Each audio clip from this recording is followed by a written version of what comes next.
Bonsoir à toutes, bonsoir à tous. Macabre découverte ce matin à La Marche-sur-Saône. 2 personnes âgées ont été retrouvées chez eux. Cela faisait plusieurs mois que ce couple ne donnait plus de nouvelles avant que leur corps ne soit finalement découvert. D'après les premières constatations, le couple était vraisemblablement mort depuis plusieurs semaines.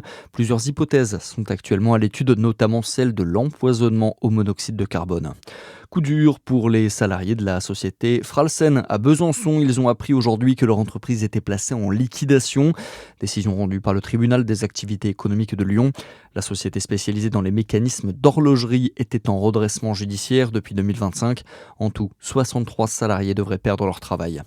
Opération séduction pour la commune de Doucier dans le Jura. En ce moment, une ville qui cherche à séduire des médecins généralistes. La municipalité lance un appel pour remplacer son dernier médecin qui a quitté le pôle médical fin janvier. Depuis plusieurs mois, la ville multiplie les démarches auprès des facultés de médecine pour recruter. Jusqu'ici, sans résultat. J-3 avant le premier tour des élections municipales. Dimanche, vous allez peut-être prendre la direction des isoloirs pour renouveler les conseils municipaux et élire les maires. Une élection qui ne pourrait pas se tenir sans les assesseurs qui organisent le scrutin et qui veillent à son bon déroulé. Vous pouvez d'ailleurs les rejoindre, c'est très facile, rendez-vous sur la plateforme en ligne jeveuxaider.gouv.fr.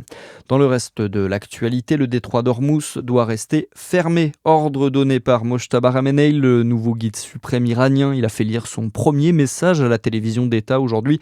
Une déclaration alors que la guerre au Moyen-Orient entraîne la plus importante perturbation de l'approvisionnement mondial du pétrole de l'histoire. C'est un secteur très sensible à la hausse des prix du carburant. Les pêcheurs alertent sur les conséquences de la guerre en cours au Moyen-Orient. Plus de 4000 navires sont concernés en France et sans solution rapide. Ils pourraient bientôt être contraints de rester au port. C'est ce que nous explique Olivier Lenezet, président du Comité national des pêches maritimes et des élevages marins. On l'écoute. La rentabilité des entreprises de pêche est déjà dépassée par rapport au prix du litre du carburant. La limite, c'est 60 centimes. Aujourd'hui, le carburant, il est à 90 centimes, donc c'est un tiers de plus. Donc évidemment que à aujourd'hui, ces 90 centimes font que les entreprises de pêche ne sont plus économiquement rentables et que ça impacte directement le salaire des marins. Cela impacte aussi pas que les producteurs, mais aussi toute une filière. Si on veut préserver et continuer de nourrir la population, il faut pouvoir les soutenir dans ces conditions de fluctuation et d'imprévisibilité du carburant. Le Comité national des pêches maritimes et des élevages marins participera demain à une réunion au ministère de l'économie pour trouver des solutions pour la filière. Et puis un mot de sport avec du biathlon, c'était le sprint messieurs aujourd'hui sur le circuit d'Otepää en Estonie.